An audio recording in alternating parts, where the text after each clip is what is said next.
70 থেকে 75-80 কিলো দূরে পাহাড়ি পথ বেয়ে বেয়ে উঠতে হয় 6-7 হাজার ফিট উপরে পাহাড়ের উপরে এই তায়েফের শহর তায়েফ সিটি। বিশ্বনবী কষ্ট করে 80 কিলোমিটার পথ পাড়ি দিয়ে তায়েফের ছেলেদেরকে দাওয়াত দিতে গেলেন। বিশ্বনবীর দাওয়াতি এই ডাকে এই আহ্বানে তারা সাড়া দেয় নাই। বিশ্বনবীর এই দাওয়াতকে তারা রিজেক্ট করেছে, বিশ্বনবীকে পাথর মেরেছে, বিশ্বনবীর মোবারক দেহটাকে রক্তাক্ত করেছে। আমার নবীর এই সুন্দর দেহটা বেয়ে বেয়ে ঝরঝর করে রক্ত ঝরেছে। তায়েফের মাটি সাক্ষী, তায়েফের পাথর সাক্ষী, 3টা জায়গায় বিশ্বনবী বেহুশ হয়েছে। এখনো ওখানে গেলে স্থানীয় লোকরা বলে, বংশ পরম্পরায় ওরা জেনে এসেছিল যে এই জায়গাগুলোতে বিশ্বনবীকে আঘাত করা হয়েছে। এখনো লোকজন দেখায় এখানে পড়েছিল বিশ্বনবী, ওখানে পড়েছিল, ওখানে পড়েছিল, ওই খেজুর বাগানে বিশ্বনবী লুকিয়েছিল, আজও ওখানে খেজুর বাগানই করে রাখছে ওরা। বিশ্বনবীর সাহাবা সাইয়েদনা যায়েদ রাদিয়াল্লাহু তাআলা আনহু কুয়া থেকে পানি এনে বিশ্বনবীর গা থেকে রক্তগুলো ঝেড়ে ফেলে দেয়। বিশ্বনবীর গায়ের মধ্যে পানি দিয়ে হাত পাগুলো ধুইয়ে দেয়। বিশ্বনবী কাঁদে, আহা কাঁদে, রহমতের নবী কাঁদে, আরেকজনের জন্য কাঁদে, নিজের কোনো লাভ নাই। কেঁদে কেঁদে বিশ্বনবী হয়রান। যায়েদ রাদিয়াল্লাহু তাআলা আনহু বিশ্বনবীর সান্ত্বনা দেন, নবী কাঁদবেন না।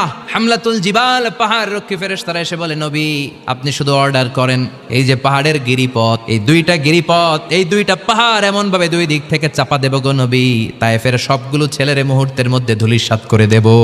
বিষ্ণু বললেন, না আমি ক্ষমা করে দিলাম, আমি ক্ষমা করে দিলাম। আমার গায়ের উপরে যারা অত্যাচার করে এর কোনোটার প্রতিশোধ আমি নেই না। ওদের জন্য কাঁদে আর বললেন, না ফেরেশতারা ওদেরকে তোমরা মেরে ফেলো না, হয়তো ওরা কালিমা পড়ে নাই, ওদের ভবিষ্যৎ প্রজন্মদের মধ্যে থেকে কেউ না কেউ কালিমার বাণী পড়বে।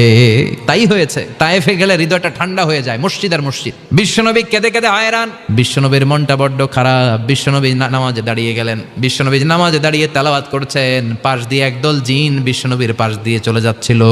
জিন জাতি চলে যাচ্ছে আর বিশ্বনবীর তেলাওয়াত শুনে তারা থমকে দাঁড়ায়। কিরে এত সুন্দর কোরআন, এরকম তো শুনি নাই। ইনি কে? খোঁজখবর নিয়ে দেখলেন ইনি বিশ্বনবী, সুবহানাল্লাহ পড়েন। তারপরে এরা ছুটে গেল এলাকায়। এলাকায় যে এরা ঘোষণা দেওয়া শুরু করলো, নিশ্চয় আমরা আজীব চমৎকার কোরআন তেলাওয়াত শুনে এসেছি।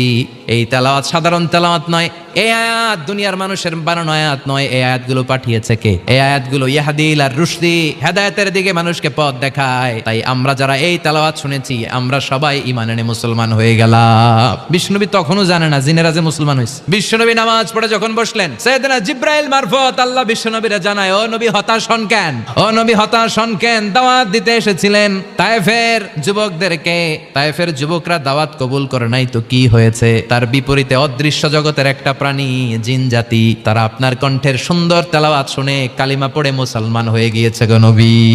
বিশ্বনবীরে শোনায় দিলেন, ফাতারদা, বিশ্বনবী আবার খুশি হয়ে গেলেন।